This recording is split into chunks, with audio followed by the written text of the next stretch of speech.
How do you ask for sex? Huh? How do you ask for sex? Whether you are just dating someone, or it's a lady friend that you're interested in, or you are in a relationship but not getting enough sex, how do you ask for it? How do you bring it up in a nice way that isn't rude or a turn-off or a way that makes you look bad? We'll get into all of that after this quick word from our sponsor, me.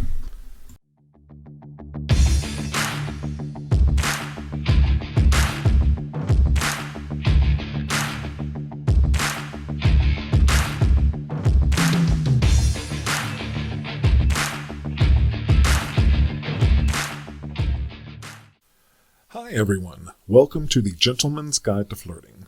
I am David, the author of the book of the same name, Gentleman's Guide to Flirting, available on Amazon.com.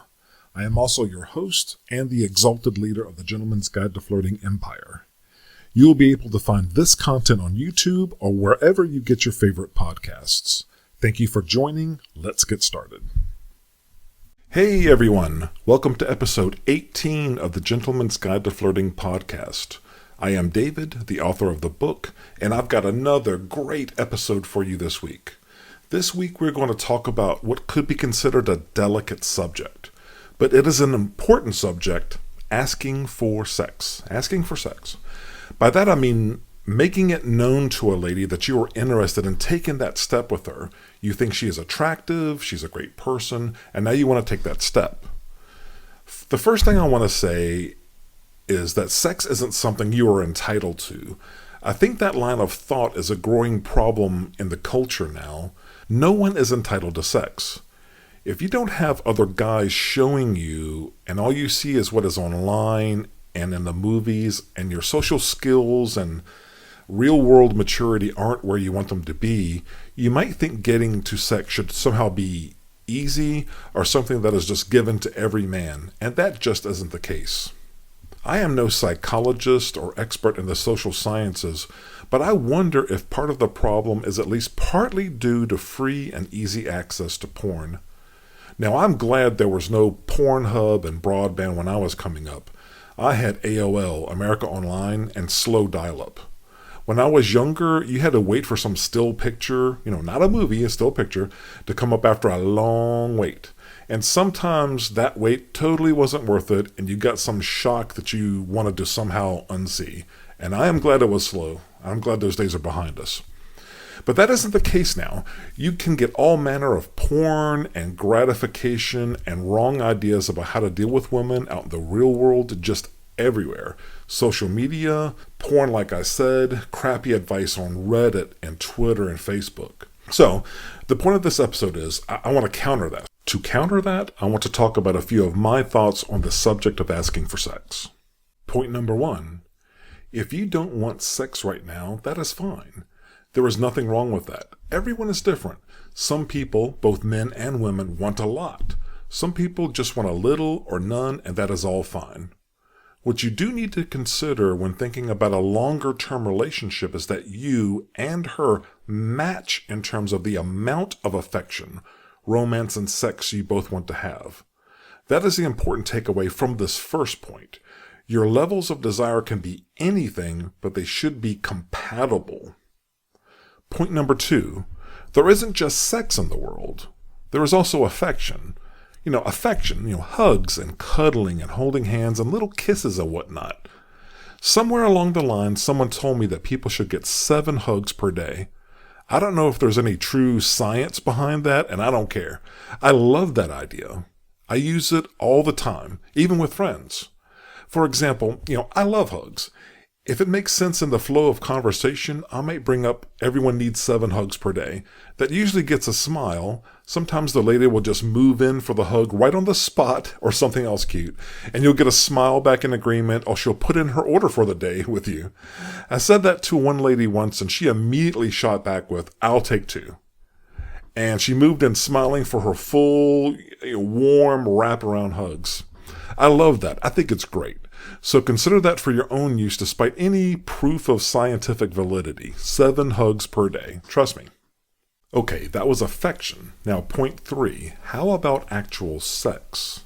I think like a Neanderthal, and I'm a bit ashamed to admit, but I need sex to clear my thoughts, to kind of dispel the fog in my head and help me regain proper focus on what I need to do for the day. It's like a tension that I need to release every day. But like I said before, everyone's needs are different, and that is perfectly fine. When asking for sex, be thoughtful and kind, but direct and bold, yet perfectly respectful and considerate, always following the 10 rules from the book. Those were in part 1, and we restate them at the start of parts 2 and 3 because they're essential. And if you don't want to go through all that trouble, they're in the list of checklists in the far back portion of the book. Just flip to the back pages. But don't be afraid to ask nicely if that is what you want. Don't be afraid to ask. You have to express yourself. You have to say what you want out of a relationship. She'll appreciate it. For example, in your nicest, friendliest, kindest, non-threatening, and smiling tone of voice, tell her, hey, I think that we, you and me, need some private time. Never use anything like let's Netflix and chill or anything more coarse than that. Hey, let's, you know the word. If she asks for clarification to your delicately worded, we need some private time with, do you mean you want us to have sex? Be clear and say yes, but always only in very respectful terms. Tell her why. Tell her that you think she is beautiful and interesting. Heck, you've been flirting with her the whole time per the book, right? She has seen that. She isn't stupid. She knows to at least some extent that you're interested in her. Now you're just being clear about this new aspect of what you want out of your relationship and the time you spend with her. Most ladies will appreciate the clarity as long as you are very respectful. But they might say no, and that is fine too, because you have plenty more options available to you with others if this one doesn't work out. One more thought. Please be careful about diseases and condom use. Using the methods in the book, you are going to have a lot more opportunities. When I was becoming an adult, AIDS and HIV was rampant, and there was advice, everywhere urging guys to use condoms and to protect themselves and their sexual partners. But now, I see a clear trend among people of all ages out there to not use condoms or other protection. Doing so or not is a personal choice, obviously, but there are some badass diseases out there that can really hurt you and affect your life. So educate yourself and make the best choice for you around condom use and staying safe when sexually active out there in the dating scene. Addressing these types of issues is why I wrote this book and put so much time into the videos and podcasts. If you are, a gamer or just struggling to improve your social skills around dealing with women, get from behind the keyboard and get out there. I've got you covered in the book and other material in the videos and podcasts. And if there is something missing that you need, tell me in the comments under the videos out on YouTube, or just email me. If you have a question that I haven't covered, then I am sure thousands of other guys have that exact same question, and we should go over it, so bring it up. I want you to be successful and happy and productive out there by the millions, and I will do what I can to ensure that happens for all of you to the best of my ability. All right, that is all that I have for this week. Take care now.